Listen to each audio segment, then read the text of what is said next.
हमारे सबसे पहला मांग है कि हम 3 से 5 वर्षों से बिहार के विभिन्न विश्वविद्यालयों में अतिथि सहायक प्राध्यापक रूप में कार्यरत हैं। तो हम चाहते हैं कि हमारी सेवा नियमित की जाए, उसको अस्थायित्व दिया जाए, उसका समंजन किया जाए, क्योंकि हम सभी जो हैं जो अस्थायी पदों पर यूजीसी के अर्हता के अनुरूप बहाली होती है, तो हम अतिथि सहायक प्राध्यापक भी उतनी ही योग्यता रखते हैं। उनका चयन भी जो अंतर्विक्षा साक्षात्कार से हुआ है उसका भी स्टैंडर्ड ठीक वही है जो अस्थायी रूप में कमीशन से प्राध्यापकों की नियुक्ति में किया जाता है। तो ऐसी बात है, बिहार में छात्र और शिक्षक का अनुपात देखा जाए तो यह जैसे ऐसे उलट गया है जैसे कि आसमान नीचे और पृथ्वी ऊपर चली गई हो। माननीय शिक्षा मंत्री हमारे आज बहुत गौरवान्वित हैं कि हमारे यहाँ उच्च शिक्षा में 23% की वृद्धि हो गई है। ठीक है, बड़ी अच्छी है, बहुत खुशी बात है। हम बिहार के आगे बढ़ने वाले हैं, आगे बिहार के बच्चे बढ़ रहे हैं शिक्षा के क्षेत्र में।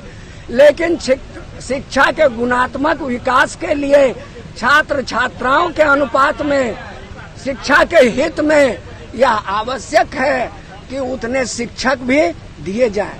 1972 ईस्वी के बाद बिहार के विश्वविद्यालयों में शिक्षक के पद का सृजन नहीं हुआ है। ये घोर आश्चर्य की बात है। आप लोग कभी वार्ता के लिए गए, कभी किसी उच्च अधिकारी से कोई वार्ता हुई है? हम लोग बार बार प्रयास करते रहे हैं, लेकिन हम लोगों को वार्ता के लिए कभी किसी से समय मिल नहीं पा रहा।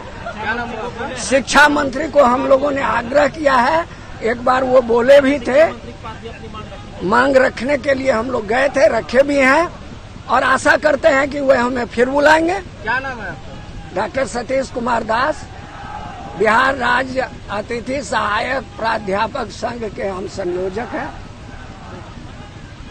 ये आंदोलन कितने दिन तक चलेगा? ये 2 दिनों का शांतिपूर्ण धरना है, आज और कल। RN college Hajipur, department of political science. आप पीछे बैनर देख रहे हैं, हम लोग अतिथि व्याख्याता हैं। सबसे पहले मैं डायरेक्ट अपने मुखिया नीतीश कुमार विकास पुरुष से कुछ अपनी जो आंतरिक पीड़ा है उसको रखना चाहती हूँ। जंगल राज्य के बाद आपने सुशासन राज्य कायम किया, उसमें सबसे पहली बातें थी क्या? भय मुक्त वातावरण प्रदान किया। भय मुक्त वातावरण जब आपने प्रदान किया तो उसमें हम जितनी भी लड़कियां हैं, महिलाएं हैं, उनको शिक्षित होने का अवसर मिला कि हम लोग खुले वातावरण में जाएं, शिक्षा ग्रहण करें। आज यहाँ बैठने का कारण सबसे पहले विकास पुरुष द्वारा दिया गया भय मुक्त वातावरण है। अगर जंगल राज्य कायम रहता तो हम उच्च शिक्षा ग्रहण करके यहाँ नहीं आते। अब आते हैं कि आपने हमें अवसर दिया, हम यहाँ तक आए। अब दूसरा कारण, आप बेटियों के शुभचिंतक रहे हैं। जो बेटियां पढ़कर यहाँ आई हैं उनकी वही अर्हता है जो अभी विश्वविद्यालय सेवा आयोग द्वारा परमानेंट वैकेंसी के तहत उनका साक्षात्कार लिया जा रहा है। अर्हता वही, उम्मीदवार भी उसी में से रहेंगे।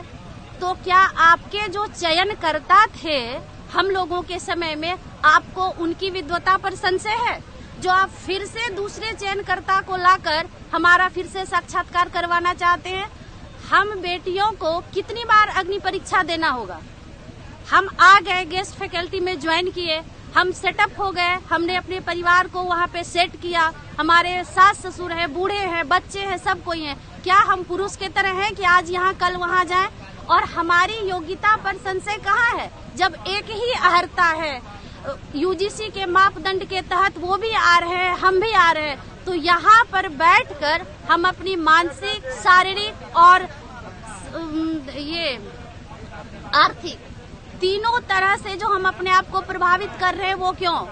तो हमारा शिक्षा मंत्री से, सरकार के मुखिया से बस एक ही बात बात कहना है, हम बेटियों की तरफ से मैं कहना चाहती हूँ कि हमारे सेवा को इसी रूप में आप समायोजित कीजिए और बार बार अग्नि परीक्षा देने के लिए मुझे प्रेरित मत कीजिए, क्योंकि हम लोग थक चुके हैं।